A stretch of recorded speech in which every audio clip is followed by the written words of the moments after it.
Bon, ça fait 5 ans que je suis freelance et clairement, aujourd'hui, c'est pas le même délire que quand j'ai lancé ma petite auto-entreprise au tout début. Et forcément, si vous vous lancez aujourd'hui ou si ça fait pas très longtemps que vous vous êtes lancé, vous avez envie de savoir un petit peu ce qui va se passer plus tard, de savoir un petit peu ce que l'avenir vous réserve. Donc, ce que je vais essayer de faire dans cette vidéo, c'est de devenir le vous du futur et de venir vous dire un petit peu à quoi vous pouvez vous attendre dans quelques années, un petit peu quand votre activité se sera développée, et aussi de vous dire 5 petites vérités qui peuvent paraître désagréables, mais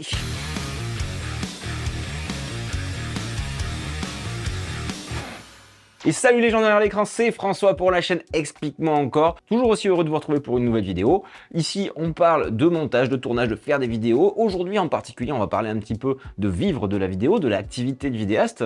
On va se poser tranquillou sur le canapé, on va discuter un petit peu. Ça fait longtemps que j'ai pas fait de vidéo comme ça et je vais vous raconter pas mal de choses. Je vais vous partager mon expérience pour que vous puissiez vous-même vous en servir et que vous puissiez tirer parti de cette expérience. Et cette vidéo, elle a gentiment été sponsorisée par Zairo, mais ça, je vous en parlerai un petit peu plus loin dans la vidéo. Aujourd'hui, on se pose donc un petit peu pour parler de l'évolution du métier de vidéaste. Parce qu'on parle souvent de comment débuter, comment se lancer, mais une fois qu'on est lancé, il y a aussi des choses qui se passent. On apprend encore plein de choses et c'est ça que j'avais envie de partager avec vous aujourd'hui. Alors qu'on soit bien d'accord, je suis pas en train de me plaindre. Moi là, je vis exactement la vie que j'avais envie de vivre. À aucun moment, je suis en train de dire oh, c'est trop dur, machin. Non, non, non, pas du tout. C'est sûr que c'est pas facile. Aucun métier n'est facile. Tous les métiers ont leurs avantages et leurs inconvénients, vidéaste y compris.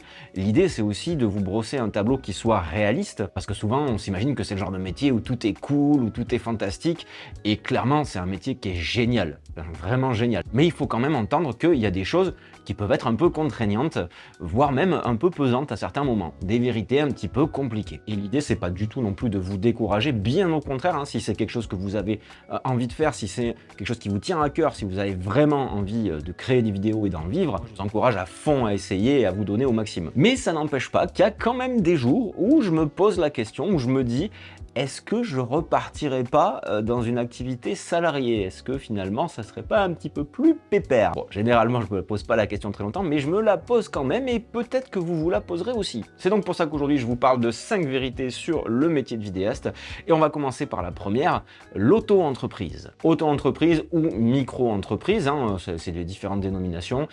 C'est généralement le statut qu'on prend quand on démarre parce qu'il est très facile à mettre en place, qu'il est relativement avantageux et qu'à gérer au quotidien, c'est quand même très simple. Alors, dites-vous que l'auto-entreprise, c'est quelque chose qui dure qu'un temps. C'est pas possible, je pense, de faire une vraie carrière en auto-entrepreneur et ça pour plusieurs raisons. Moi, par exemple, j'ai switché directement. Là, actuellement, je suis en entreprise individuelle, ce qui est quand même assez simple à gérer, mais je ne suis plus auto-entrepreneur. En auto-entreprise, on a quand même plein d'avantages, notamment au niveau des charges qu'on a à payer à l'URSSAF, par exemple.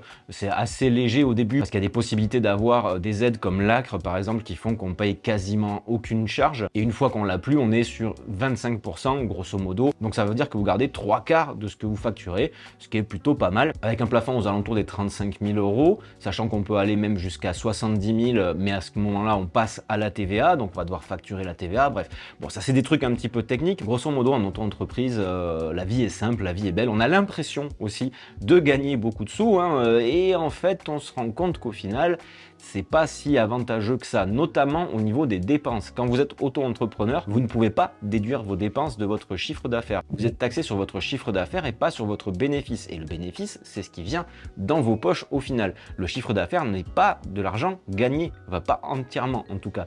Si vous facturez 30 000 € en tant qu'auto-entrepreneur, dites-vous bien que c'est pas 30 000 € pour vous. Déjà, il y a un quart qui part à l'URSSAF, déjà, et tous vos frais de déplacement, de nourriture, d'achat de matériel, etc., eh ben, c'est pour votre pomme aussi. Et ça, on le prend pas forcément en compte. On le prend en compte quand on change de statut. Maintenant que je suis en entreprise individuelle, je suis taxé et imposé sur mon bénéfice, c'est-à-dire sur ce que je gagne réellement. Et tout ce qui est charge, tout ce qui est dépense, est déduit de mon chiffre d'affaires. Donc forcément, le bénéfice, il est moins important que le chiffre d'affaires que je faisais en auto-entrepreneur, mais d'un autre côté, c'est vraiment réellement ce que je gagne. Et je me rends compte maintenant que c'est beaucoup plus facile de savoir combien je gagne là actuellement, et aussi de me dire qu'avec tout ce que mon entreprise prend en charge, vu que mon métier c'est ma passion, eh ben j'ai pas besoin d'énormément d'argent pour vivre au quotidien. L'entreprise prend pas mal de choses en compte parce que ce sont des dépenses pour le travail. Et c'est aussi intéressant pour se rendre compte de qu'est-ce qui est du travail, qu'est-ce qui n'en est pas. Et vous verrez que du travail, coup, il y en a pas mal. Des trucs du style se dire, bah oui, quand je suis en train de faire mes réseaux sociaux pour le boulot, c'est du travail. Quand je suis en train d'alimenter mon site internet, c'est du travail. Et d'ailleurs, en parlant de site internet, c'est le moment de vous parler du sponsor de cette vidéo qui est Zairo, qui va vous permettre de créer un site internet très facilement, très simplement pour votre activité. Zairo, c'est un site qui va vous permettre de créer votre propre site internet sans avoir besoin de coder. Alors franchement, j'ai pu tester, je trouve ça très pratique, il n'y a pas besoin de se soucier trop de où tu vas vouloir mettre ta vidéo, les différents éléments, il n'y a pas besoin de faire des codes d'intégration, là il y a juste à glisser, déposer à la main ce que vous voulez mettre sur votre site et vous obtenez exactement ce que vous voulez. En plus de vous faire gagner du temps, c'est très pratique. Et si vous avez la flemme de partir de zéro, vous avez aussi des templates, il y a un large choix et vous allez certainement trouver votre bonheur. Voilà, il n'y a pas besoin de se prendre la tête outre mesure. Il y a aussi un truc très intéressant pour nous vidéastes et photographes, c'est la vitesse de chargement. C'est hyper important et là sur ça, Zairo, ils ont mis le paquet, donc le chargement des vidéos et des images est très performant. En plus de ça, question prix, c'est un des moins chers du marché. Alors clairement, hein, j'ai fait un petit peu le tour, là vraiment on peut avoir un site internet pour pas cher du tout.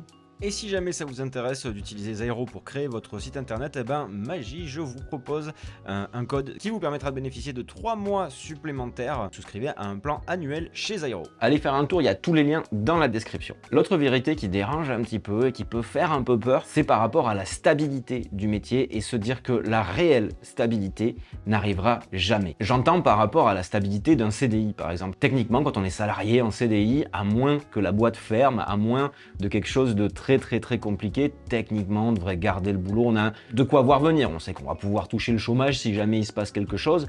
Là c'est complètement différent. Arriver à avoir à 1, 2, 3 ans, c'est déjà très bien quand on est freelance et quand on est à son compte. Au début c'est hyper perturbant, voire même angoissant, mais loin d'être insurmontable, et au contraire en fait ça motive tous les jours à se dire bah voilà, il faut que je me dépasse, il faut que je fasse quelque chose de bien, il faut que je trouve des nouveaux clients, il faut que j'entretienne les relations avec les clients. Et on finit par l'oublier complètement. Moi avant ça, je vous rappelle que j'étais prof des écoles, donc fonctionnaire, donc techniquement avec un métier à vie, donc autant vous dire que ça fait un sacré changement. Et ça m'a un peu inquiété au début, et c'est vrai qu'il y a eu des moments quand j'ai lancé l'entreprise, j'étais pas serein. Aujourd'hui, pour être totalement transparent, il y a des périodes où bon, je me pose des questions, je me dis tiens, il n'y a pas des masses de clients en ce moment. Bon, ils arrivent tous au même moment en même temps. C'est toujours pareil, hein. Chaque année, il y a des périodes creuses et des périodes où c'est totalement l'explosion, mais de manière générale, au quotidien, je pense très peu au fait que peut-être que dans 2 ans, j'aurai plus de clients, peut-être que voilà, il y aura plus de chaîne YouTube. Mais en même temps, ça nous amène à une réflexion presque philosophique, à savoir que est-ce que vraiment on peut être sûr en permanence de quoi demain sera fait? Et est-ce que c'est pas plus intéressant de vivre un petit peu, entre guillemets, au jour le jour, de profiter un petit peu aussi du moment?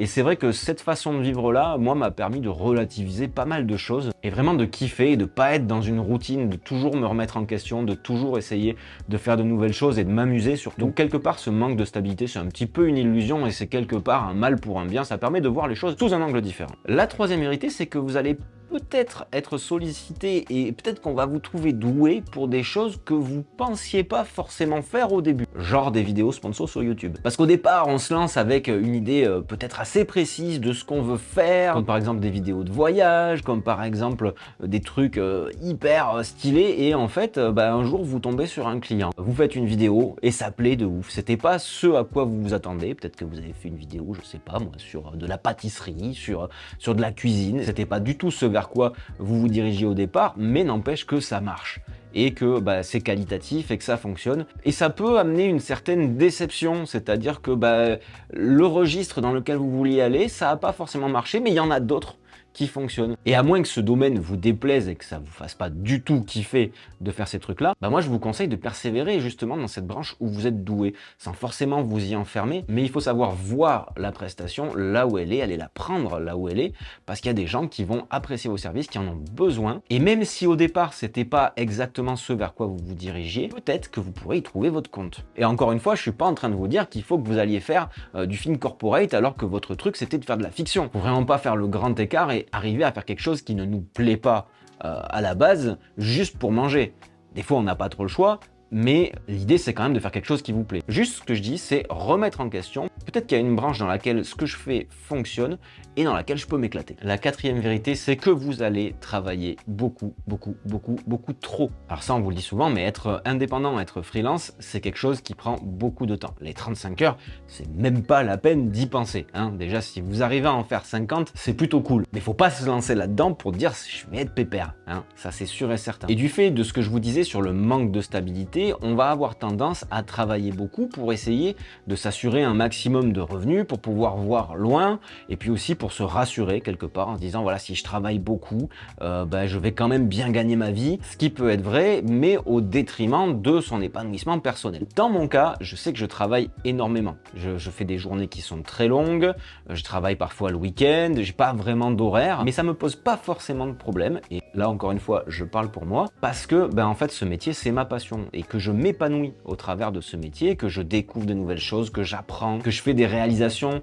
dont je suis fier, donc je me sens bien, et j'ai toujours envie de faire quelque chose de mieux ou de nouveau, donc c'est du temps que j'aurais passé de toute façon à faire ces choses-là. Donc le fait de travailler 70 heures par semaine ne me pose pas vraiment de problème. Juste, il y a des fois, je m'impose de couper la vie de famille, la vie sociale, tout simplement. C'est quelque chose d'indispensable aussi, et puis il faut pas non plus faire payer à nos proches le fait que nous, on travaille énormément. Mais il faut être prêt à se dire que, voilà, les horaires, il n'y en a pas. Et comme je vous le disais tout à l'heure, il y a des périodes où les clients se bousculent, qu'il y a énormément de choses en même temps, alors que 2 mois avant, il n'y avait rien. Et du coup, on travaille de 7 h le matin à 20 h le soir, ou beaucoup plus. Bref, il y a des fois, c'est des rythmes assez violent, assez vénère. Et ça nous amène à la dernière vérité, parce que des fois, on aurait tendance à se dire « Ouais, mais je vais prendre quelques petites prestas pépères, à la cool, je vais prendre moins de grosses prestas, histoire de compenser avec les grosses prestas un petit peu vénères et tout. » Dites-vous qu'une petite presta pépère, ça n'existe pas. Ça n'existe pas, ou alors c'est un traquenard. Mais dans tous les cas, on peut pas vraiment se permettre de dire cette presta-là, je vais la faire à la cool, tranquille, ça va pas me prendre de temps, elle va être bien payée et tout. Généralement, une petite presta, ça peut être beaucoup moins rentable qu'une grosse. Je vous donne un exemple tout bête. L'autre jour, on m'appelle pour faire une captation d'un spectacle de danse. Voilà, le truc pas méga glamour et tout. Et la personne me dit non, mais juste un plan fixe sur trépied, ça ira très bien. Donc on pourrait se dire ouais, j'y vais, je me pose et je fais ça. Sauf qu'en fait, en termes de temps, le fait d'arriver un petit peu avant, de poser la caméra, de lancer le rec, de rester tout le long de la presta pour suivre le truc et de rentrer chez moi, d'exporter. Bref, tout ce temps-là, passer à faire un truc qui est clairement pas forcément exaltant pour un budget qui était vraiment tout petit.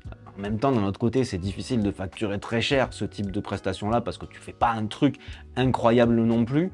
Ça, clairement, c'est pas rentable. Je préfère aller vers des grosses prestas qui vont demander de la préparation, du travail et qui vont être un peu lourdes, mais qui du coup vont être beaucoup plus rentables que des petites prestas comme ça. Et dans tous les cas, se dire qu'il y a toujours la possibilité que dans cette presta, il y ait quelque chose qui, voilà, qui soit pas comme prévu et que du coup ça fasse des emmerdes. Bref, moi je vous conseille de jamais vous dire cette presta-là, elle va être simple, elle va être pépère. Moi, je dis ça, c'est mon ressenti, vous en faites ce que vous voulez. Et puis, ce que vous pouvez faire aussi, c'est mettre le coup de blaster sur le pouce en l'air qui se situe juste en dessous de cette vidéo. Allez voir d'autres vidéos qui s'affichent ici. Et puis moi, j'étais très content de faire cette vidéo à la cool où je vous raconte un petit peu tout ça. Ça faisait longtemps qu'on n'en avait pas fait.